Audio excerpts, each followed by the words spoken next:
Vayetze Yaakov mi Be'er Shava, Vayelech Harana. And Yaakov went out from Beersheba and set out for Haran. These are the opening words of today's Parsha. This is Jacob's origin story, and therefore part of our origin story. Most often when you hear about origin stories, they're referred to in comic books or the movies and TV shows that are based upon them, and they're not usually very lighthearted. There are difficulties. You can think about Batman's childhood trauma or Magneto's experiences during the Holocaust and then after. They form a foundation upon which a persona, upon which a future is built. And from these experiences, individuals or communities are set on their paths forward to become sometimes damaged heroes, sometimes heroes, sometimes anti-heroes. Our origin stories are not significantly different in terms of that feeling.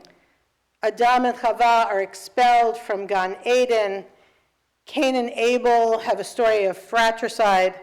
Noah and his family know that the world is coming to an end, and then they have to witness it.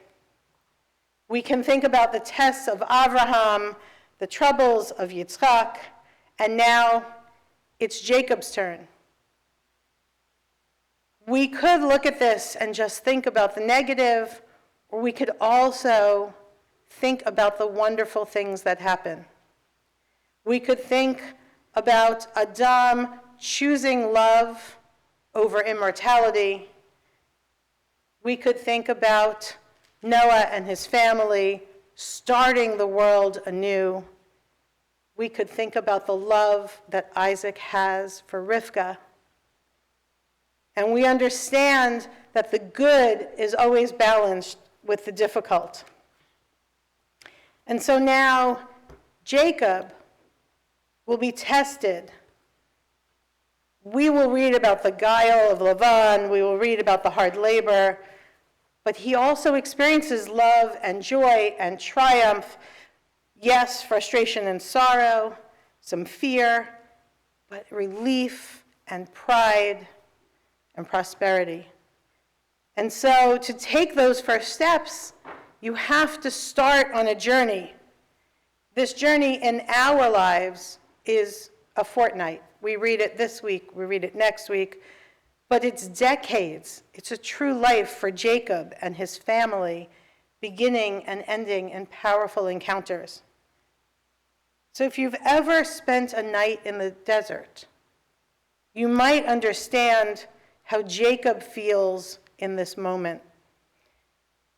The desert is both simultaneously pitch black and shining with the light of the stars. And we don't know when Jacob lies down that night if he spent the time with his head on that rock, poring over what happened before and worrying or hoping about what's coming in the future. We know that when he falls asleep, he sees a ladder, Sulam Mutsav Arza, Virosho Magia Hashemayma, a stairway, a ladder set in the ground with its top in the heavens. And there are messengers, the angels of God going up and down, and Jacob turns to his side, and God is standing right next to him and speaks to him. Our midrashim tell us about how each of our patriarchs meet God. Abraham would rise early in the morning, not my style, but it was his, and he would hurry to stand before the face of God. Isaac would meditate in the late afternoon, and each of these then informs our ritual practice, shacharit for Abraham, mincha for Yitzchak, And Yaakov meets God at night. Rabbi Jonathan Sachs saw a different explanation, something a bit more profound. He said that Abraham was a creative religious personality initiating a quest for God, a parent and guide to all of us who start a spiritual journey to an unknown destination. Isaac's meditations in the fields are a sikha, they are a conversation, a dialogue, a give and take. Both parties invested in what they're talking about. And now Jacob wakes up from his sleep and declares, Ma nora hamakom hazeh. How awesome is this place where I stopped? But in that moment between waking and really regaining consciousness, he says, Achen yesh Adonai b'makom hazeh, v'anochi lo yadati. Surely, God is in this place, and I did not know it. And so in this seemingly mundane space, Jacob discovers that the divine is absolutely with him. He left his home, the only home he'd ever known, to go towards an unknown future, feeling alone, only to be reminded that he wasn't. In a simple place where he slept, holiness existed. And that means that holiness is not necessarily tied to a place, but to each one of us. The ladder isn't a path to God, but it's God's path to us. And perhaps when we look at the future, we don't see necessarily what's coming next, but perhaps we see in our minds, we hear in our minds the faces and the voices of those who went before and who, even if they're not physically present, are involved with our futures.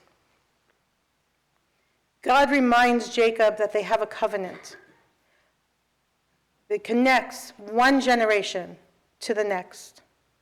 Covenants are not one-sided. They require work. They require action on both parts. There's a promise made to Abraham, to Yitzchak, and now Jacob says, okay, you do this for me, and I will follow. I will be there for you. These covenants are vital to our lives. We know going forward there'll be some hard times, there'll be some wonderful times. There'll be difficulties, there'll be pride. We'll leave our comfort zones, and whether physically or emotionally, we will be invested and connected to our future.